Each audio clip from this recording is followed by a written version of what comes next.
That's where your tornado is right there. Folks, this is heading into more. This is heading into more. There it is, it's right there. This is extremely dangerous. We are literally right in front of it. You can see those intense, very intense power flashes. Looks like it's about an EF4. It could be an EF5. Debris! Debris falling out of the sky. But that's it right there, going through more. A huge, huge tornado. Major wedge on the top. Somebody in that area, definitely get out of there. Mike, it's tracking right down 19. It's continuing to rope out as we speak right now. There it is, it's gone, Mike.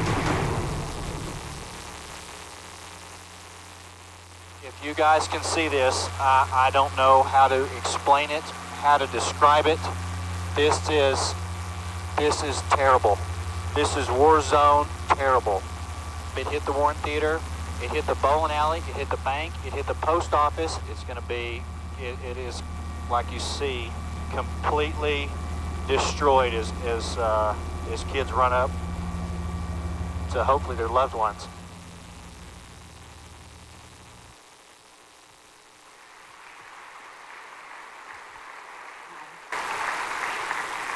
Hey everybody, you know, that was real. I used to be like you, and you know, you see this on the news. We have these crazy awesome movies out now, and this seems so unreal. But for me, I saw it in person, and those were people's homes and cars and lives destroyed by this huge force of nature. May 20th, 2013, I'd been working at K4 TV for a few years. I've chased several tornadoes before that point, but this is the first time that we had serious tornadoes happen to that kind of extent. So on May 20th, 2013, the day before that, I saw the biggest tornado of my life, an EF4 tornado. If you don't know, the Fujita scale goes from 0 to 5. 5 is the biggest, winds over 200 miles per hour. And the day before I saw the biggest tornado of my life, thankfully that was more in a farm field, but unfortunately 2 people lost their lives. So this next day, we knew it was gonna be a big day. So we have our plans in place. Oklahoma City's at the forefront of meteorology. We have the National Weather Center in Norman where people go to study the weather from all over, research teams that go out actually and launch stuff into the tornadoes. It's kind of real life Twister style. So that day, we knew we were gonna have a crazy day. I already worked the morning shift, my normal shift, and took a nap and then got ready to storm chase again. And we knew it would be impacting central Oklahoma. Storms went up a little early. Usually they happen late in the afternoon when it's very warm out. Happened a little bit earlier, more like 1 or 2 p.m. People were on alert. They knew it was gonna be a bad, severe weather day. And while Oklahomans, they're used to severe weather. They'll go outside, look at a tornado, but there's kind of a shift on a big weather day. People know it's gonna be real because of this. So the storms go up. I'm with my storm tracker, Kevin Josephy. I'm the one driving. I have a headset. I'm talking live on the air while trying to keep an eye on the radar that's on our laptop in the storm chase vehicle. And we're driving around the metro. And then that storm isn't as bad as the storm that builds behind it. Often it's the storm at the south part of the line, the most southern storm.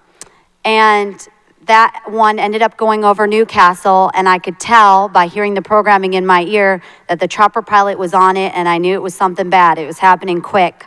Now, just a little history, Moore, Oklahoma. How many of you have heard of that tornado in the news maybe? Moore, Oklahoma was a big tornado a few years ago, yeah? It's been hit before. In a span of 11 years, it's been hit 4 times with huge tornadoes like that. There's no real meteorological explanation, but it keeps hitting the same areas again and again. So Moore, Oklahoma is only 10 minutes south of Oklahoma City. So it borders Oklahoma City, which is in the middle of Oklahoma. So anywho, it started in Newcastle, headed that way, and I knew I had to go get that storm. So I headed south, went on this highway, ended up being a ghost town because people cleared out off the highway. They knew the tornado was coming. Look to my right, and I see it. The largest tornado of my life. It looked like Hollywood. I mean, it looked like Twister, but in real life. And we were right in the path of it. We stopped to get a good shot of it in the path of it as I watched it barrel down on the town of Moore. This is around 3 p.m. This is when kids were supposed to be getting out of school. And they were still in their schools and their parents were trying to pick them up. So I'm sitting there and I'm staring at it and it seems fake. It looks like a Hollywood backdrop. And then you see these little things floating in the air. And it almost looks like a snow globe. And then you realize that's trees. Those are houses. That's people's lives flying up in the air. And then your heart sinks and you realize that some people aren't going to make it out of this. They can't. When that tornado's taken up almost your whole picture of your view, you know that it's going to be deadly. So we had to hurry because we were in the way. The wind started picking up. We slammed south, and then we let it pass, and that's when you saw the debris I've never seen in my life. Debris floating down from the sky, raining huge chunks of whatever. It was house insulation or parts of people's lives floating from the sky, so you knew houses were being destroyed. We raced and we followed it east. At that point, I couldn't call the TV station anymore because you don't think in a disaster, but all of your phones are out, all of the internet's out, so I had no way to call. I watched the tornado rope out, and so because we didn't have communications for a while, it took me a long time until we stopped at a gas station, probably a mile east or a couple miles east of there, that we realized schools were hit and children died. And that's when it was very, very difficult.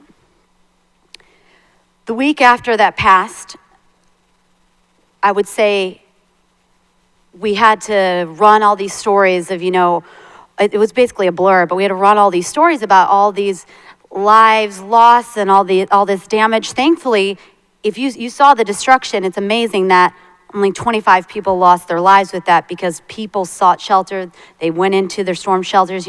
I grew up north. I'm from Chicago. We have basements. But in Oklahoma, the way the grounds are, it's not easy to have a basement, so most houses don't, so we have storm shelters. But a lot of people went in their storm shelters, they knew what to do, and that saved lives, and so did information. Information saved lives, versus the Joplin tornado, where about 200 people died because there wasn't enough advanced warning. So anyways, the days that followed, we heard these stories. We ran these stories in the news station, I found myself walking over what was left of people's homes, and it's just hard to believe, and it's all blur until you see a little stuffed animal or something and you realize that's somebody's life. So what's incredible about living in Oklahoma, since I'm not from there, there's something called the Oklahoma Standard. And that's where, in the face of disaster, the community, everyone comes together to help.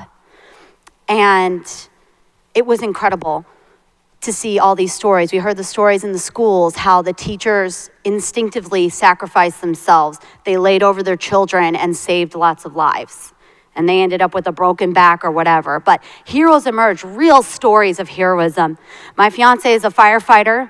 That's something when you think hero, Like when I was first asked to do this conference and they said, it's about heroism, I kind of laughed because I was like, okay, I'm not a hero. First, when I think hero, I think like literally Superman or Batman or Spider-Man or something, like a hero, okay? Next, I think of the direct heroes, like a doctor that's literally saving a life, or a firefighter that's pulling someone out, or a police officer, But the truth is, I would argue, there are lots of ways to be a hero. And that's when I realized, for me, it was information, the power of knowledge and the power of information. In Oklahoma, the reason why we have some of the top weather coverage is because we have a chopper pilot that actually flies up next to the tornado. In fact, during that tornado, our chopper pilot, John Welsh, he got very close and it started sucking him in and he had to go top speed to get out. And it was amazing that he kept his composure. He did a great job.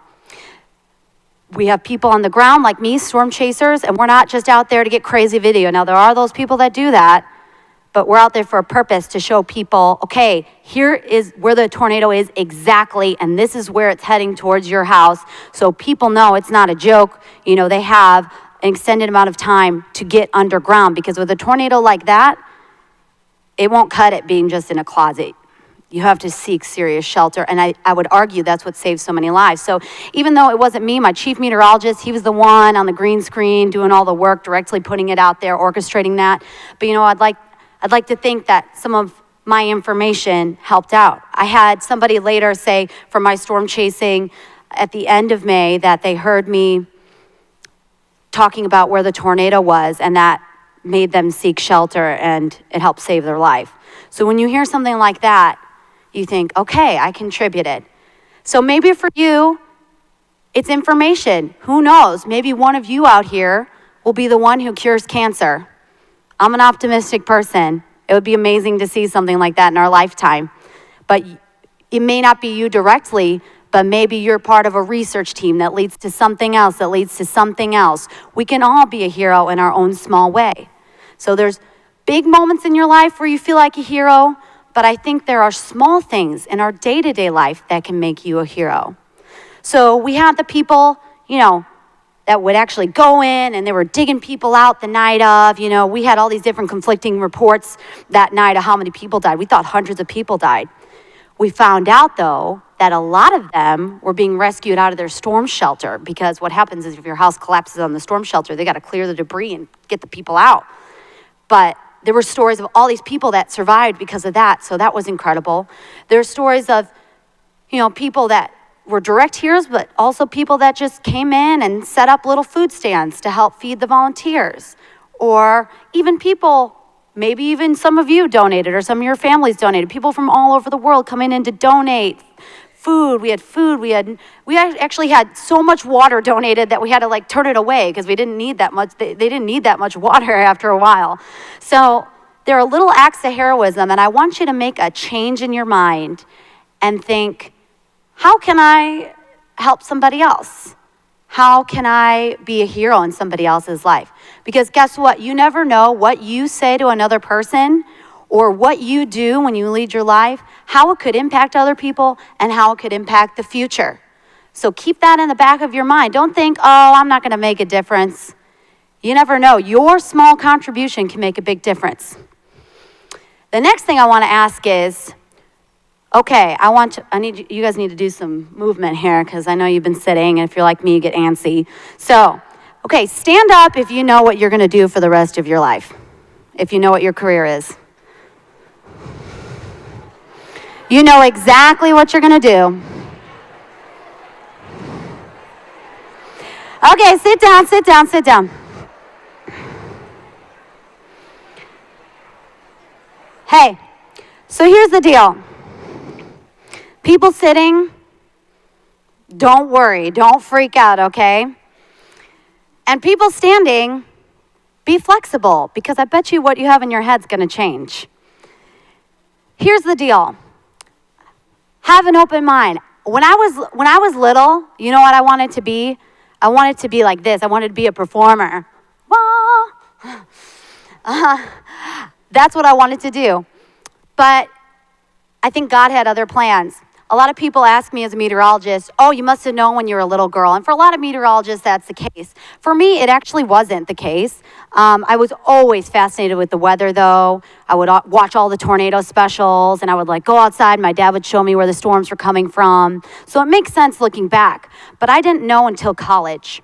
And I attribute that to the fact that I didn't grow up watching any women doing the weather on TV. I'm the first female meteorologist at my current station, and I was the first female meteorologist at my last TV station. Woo! Women in science! So you know what? You can pave the way in whatever you want to do, but I would argue that life will lead you to what you're meant to do. But I want to say, put passion in your heart. You want to love what you do and do what you love. Because I know so many friends now that are stuck. They just wanted to make money, whatever. That's fine, their business. But they hate their jobs, okay? You're going to spend a good part of your life working, so you might as well do something you love, okay?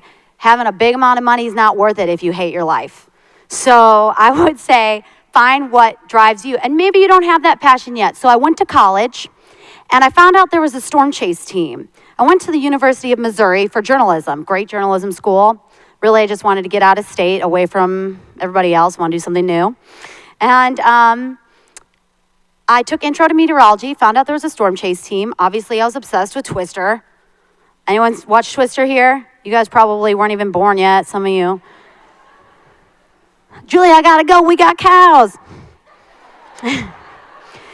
It's not realistic at all, by the way. You don't just like eat breakfast and then you're like, oh, we gotta go catch a tornado. It's not like that at all. But I still love the movie. So anyways, obviously I wanted to chase a tornado. And so I found out there was a storm chase team, added a minor, because you had to be a minor or major. Went out to chase, first storm chase, saw my first tornado. Freaked out. Called my mom. I was like, oh my God, Mom, I did my goal. I saw my first tornado. She freaked out on me. She was scared. She swore at me. I've never had my mom like directly swear at me, but you know, freshman in college, first daughter off to college, she was freaking out. But now they're happy and it's led me to this. But anyway, so I ended up adding a major. I said, okay, if I get through calculus this summer, because meteorology has a lot of math and a lot of physics. So I'm like, if I get through Calc 1 this summer, I'm going to add a major. And I did. I added a major. I ended up graduating with a double major. And if you would have asked me when I graduated, would I be paid to storm chase, I would have thought that was crazy. But it's amazing where your life can lead you if you are driven, if you are passionate, but you also have to be flexible. Okay? You can't just have one thing set in your mind. You have to keep your mind open for these opportunities that may come your way. The nature of my job is I moved to Bristol, Tennessee. It's northeast Tennessee, kind of the middle of nowhere. You kind of move to the middle of nowhere for a little bit. And then it kind of led me to Oklahoma City, where I ended up seeing all these tornadoes and probably learning as much as I would learn with a master's, because we live in the land of extremes in weather. So what I'm saying is I didn't know till college. You may not know yet. You may not know until after college. But I want you to think, what inspires me? What will make me driven? What will I actually want to do for the rest of my life? And more importantly, how can I impact other people? Weather was perfect. It makes so much sense for me. I have the element of being able to teach, which I love. I'm talking to people like you, meeting new people. I have the people element. I have the nerdy aspect. I was always a super nerd in school, so that's great. I love that. And I have the performing aspect. I get to do this. I got to perform every day. I'm on TV. So it ended up, God bless me, it ended up being the perfect thing coming together. So what I want to say is you may not know what you're going to do yet, but that's okay.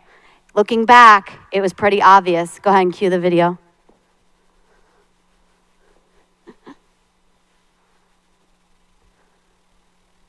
This is your host, Emily Sutton. It all started with a big dream. You might have bad weather. That was then. This is now. Dreams do come true.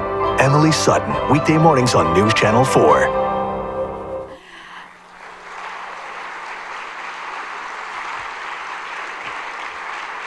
Okay. I found my storm and I chased it. Now go find yours. You guys have a great day.